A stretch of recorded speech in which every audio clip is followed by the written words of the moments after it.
And I'm Dee Dee. And this is us. Part 2. I think we left off at the wedding.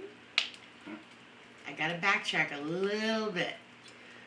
When I mentioned that I recently purchased my third home, I honestly couldn't have done it without my parents. My mom and stepdad moved in with me just a few months before my second divorce. So they were helping me with the girls. Mom and I had a, you cook, I clean thing going on. It was really beneficial for me. My parents, however, are not so great with hyperactive children. They're older, different generation, and I completely understood because it took me some hard work to be able to deal with all the kids, huh? Will you let you out, Potty? Or you just want Mom and Dad? You go potty outside? You go potty? Yeah? Okay, hang on. Where were we? Okay, so we got married and on Valentine's Day. On the way to the court in Bozeman. What did we see? We saw a calf hanging out the rear end of a cow. She was being born. It was beautiful. So, in light of the occasion, we decided we would call her Valentine. And that was their cow's name. So, whenever we used to go through that stretch of woods, we were like, wonder whatever happened to Valentine. Most of the times, my response would be like, "Rrr." Such a Still brat. tasting good. Such a brat.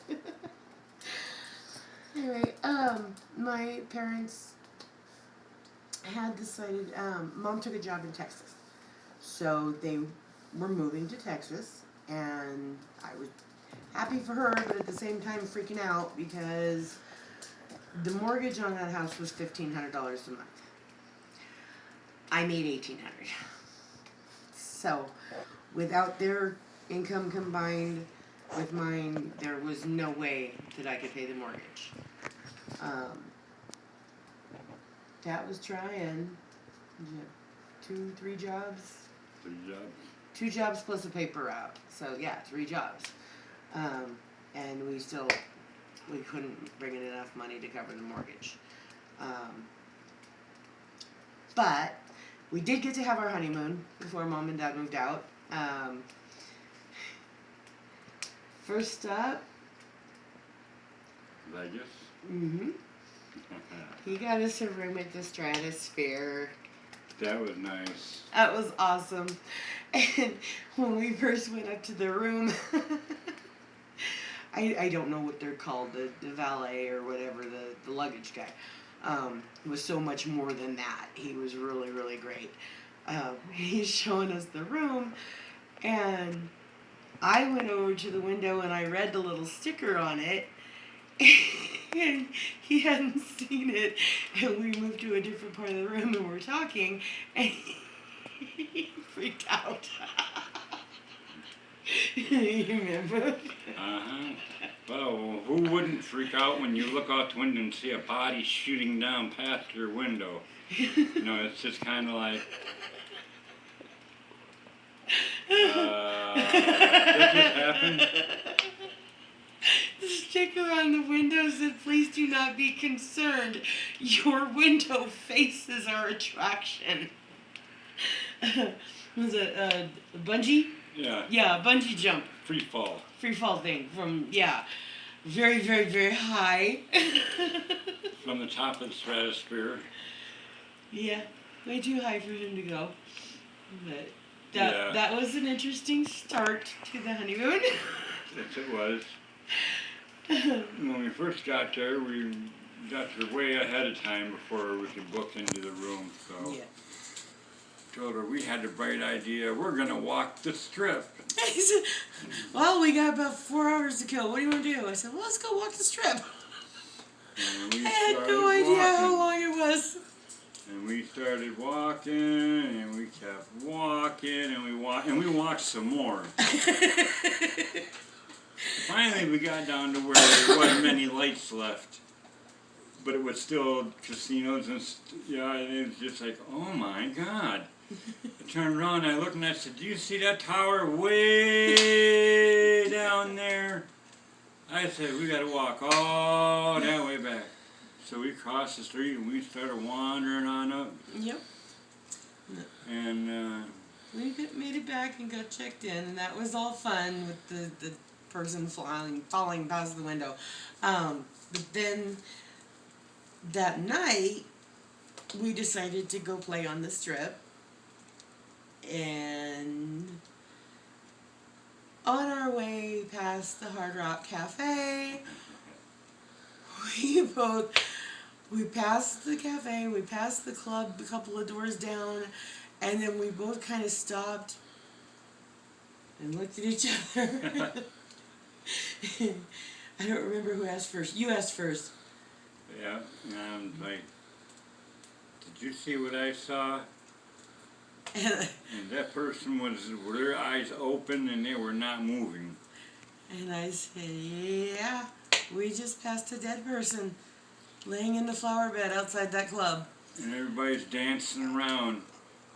It blew our minds, and so... I mean, and the only reason that I know is because eyes open, it was like... And gray. I'm And sorry, gray. he was gray. So yeah, that was a scary side of Vegas, I guess. That and all the prostitution cards and things all over the ground all the time, no matter where you went. So we took off out of Vegas and headed to my hometown of Redding, California, to have our wedding reception with friends and family. So my good best friend, Jennifer, baked us a cake. It was lavender with lavender and purple frosting. It was awesome.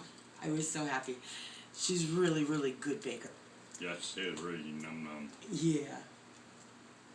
I didn't mean to go over 10 minutes. That's okay. Alright, well. You're only at 7. I think we're going to stop with the... What was the name of the reservation? White Earth Indian Reservation Was that what it was? In Washington? in Washington. Yeah. Remember where we went home? Oh, Tapanish. Tapanish, that's it. Tapanish. So we were driving home back to Helena, and it was Pat, myself, and our eldest daughter, Ashley. She had flown out to Redding ahead of us to visit with my grandparents and some friends. So Pat was driving, doing great. And we got up to the Dells, and he's, I need a break. I gotta lay down for a little while. Can you take over driving? No problem. Go ahead. Well, we had a up on a frame airbed in the back of the van. It was a very big van. So I'm in the driver's seat, Ashley's in the passenger seat, and Pat is directly behind on the bed.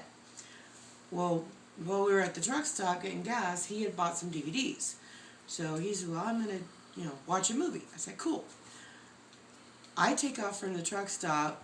I assume he's laying down.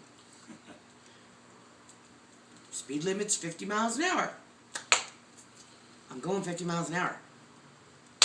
All of a sudden, there is a blind curve, and as my nose comes around the curve, I see a car stops at a stop sign just about a car length in front of me, and I'm going 50 miles an hour. So I, needless to say, slammed on the brakes, swerved to the right, did not hit them. We were fine up front. Van was fine. Pat was not fine. Well, at first it wasn't so bad. I face planted the back of the passenger seat and then flung backwards onto the bed. But he was sitting sideways at the time. Yeah. So I was sitting in like this here. Mm-hmm. Wow. Very, very bad. He's like, oh, okay, we're all okay. The hell was that? You know, get going again. Now he is mostly laying down. He's scooted way back on the bed, setting up his movie. Well, I'm like, okay, we're still doing the scenic route, right? Yep, okay, cool. So I'm driving, and all of a sudden I'm hearing moaning. It started out, I couldn't move my feet. I was like, huh, so that's weird. And then I was like, I tried to sit up. Wait a minute, why can I not? I have a problem here. I can't sit up. And then the pain hit. Oh my God, and the tears hit. Oh, it hurt so bad. Yeah, we ended up finding some hospital somewhere. It was in Toppenish, on an Indian reservation. That was the first medical anything that I saw on our scenic route back to Montana. And the guy told me, he says, man, he says, we got you squared away, brother. He says, we got the good dope for you here. He says, we'll take care of you. Come to find out, I pulled every muscle in my back by that little maneuver. Mm-hmm. It was a recovery. Whew. That took a long time. Yeah. But we eventually safely made it home. Because I drove the entire way because he absolutely, couldn't. They pretty much knocked him on his butt pretty much till we got home. It was a very long ride. Yeah. I made it home, but there were a couple of spots where Ashley threatened to make me pull over and let her drive. She was 15 and didn't even have a permit. Right. So we made it home. And then Mom and Dad left the next day, wasn't it? I think so. Yeah, next day they moved to Texas. So we were on our own with a mortgage we couldn't afford and 5 crazy kids. Oh, yeah. But it gets better because we add another kid. Next time. Bye, guys. See ya.